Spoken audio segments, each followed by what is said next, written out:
ทุกคนไปอยู่เมืองนอกจะเป็นครีเอเตอร์เนาะอยากเฮ็ดคลิปลิ้นการเมืองแต่ว่าเว้าบ่เป็นเดี๋ยวผมเบิ่งคลิปกันก่อนสบายดีพ่อพี่น้องชาวลาวฝากถึงบักกี้แก้วไขคำพิทูลเนาะอันน่ะคณะกรรมการแนวลาวมางศาสตร์ไขคำไขคำบทบาทของแนวเราสังสารสู้คุณภาพใหม่มึงว่าเสียงคนลาวหั่นนะเป็นเต้าพ่วงกำลังแห้งของถั่วภูมิชนทั้งสารเขาในการสร้างกิจกลาดเป็นเจ้าพิทูลอันนั้นมึงว่าเสียงคนลาวหั่นนะเป็นเมียนเส้นไม้แดงโซดหอยเป็นตลอดไปทุกการเคลื่อนไหวปฏิบัติหน้าที่เวียกงานของแนวเราสังสารทุกขั้นตลอดเลยสมัยที่12เอามึงเอาอันน่ะย้อนแหละเอาสิว่าอย่างก็ว่าอันน่ะอยู่ตายแล้วมึงสิฝากอันน่ะมาไปคือคำพิทูลน่ะมึงสิฝากอย่างเด้มึงสิฝากอันน่ะมาไปให้มันโอ้ยตายแล้วกูเจ็บท้องกันดิกูเจ็บท้องนะมึงอยู่แล้วไปเฮียตัดคลิปมาใหม่เด้อโอ้บ่พลาดอันนี้บ่ได้ไปเบิ่งคลิปผู้อื่นก่อนก็สิเฮ็ดน่ะอันนี้ละอันน่ะอยู่เอากูตายมึงแล้วกูโอ้ยก่อนมึงสิเว้ากันนะมึงก็ให้เขาเว้าจบก่อนมึงจักสิมาเว้ามึงสิด่าเขาจังสิด่าเนาะอันนี้เขาเว้าบ่ทันจบมึงก็สิเว้านำเขาล่ะอันน่ะอยู่กูสิเว้าหยังก็บ่เว้าอันนี้โอ้นี่แหละการเรียนรู้น่ะเป็นสิ่งสำคัญเด้อต้องไปเรียนรู้มาใหม่เนาะไปเฮ็ดใหม่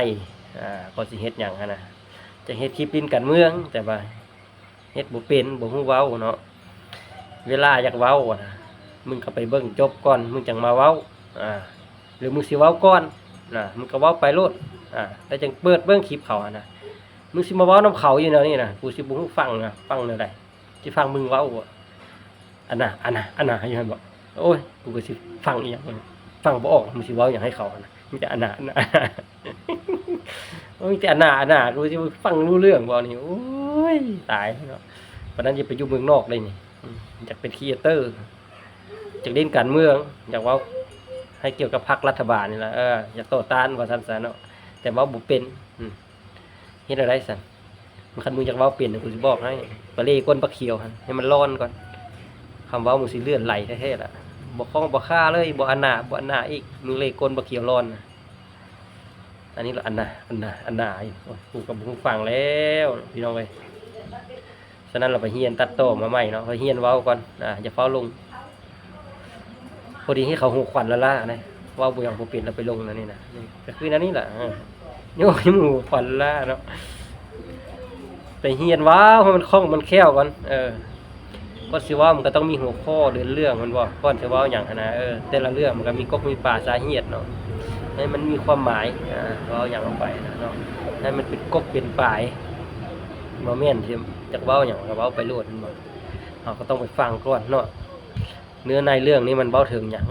ผู้คนนี่มันเฮ็ดหยังนะเฮาก็จังมาเว้านำหลังแม่นบ่เฮาก็จังฮู้แนวเว้าเนาะอันนี้เรามาเว้านำเขาเฮาก็บ่ฮู้แนวเว้าล่ะแม่นบ่ฉะนั้นล่ะให้เขาว่าจบเฮาเก็บกรรมข้อมูลได้เฮาก็จังมาเว้าเนาะก็ฝากถึงมึงเท่าเด้อมึงคนเดียวนั่นล่ะบ่ได้ฝากผู้อื่นดอกไปเฮ็ดคลิปมาใหม่กูบ่ไหวแล้วอันน่ะอยู่สิกูก็สิบ่ฮู้ฟังคือกันเด้กูยอมเด้ออันน่ะถ้าสิเฮ็ดออกมากูก็ยอมแล้วเด้อกูบ่ไหวแล้วอันน่ะนะ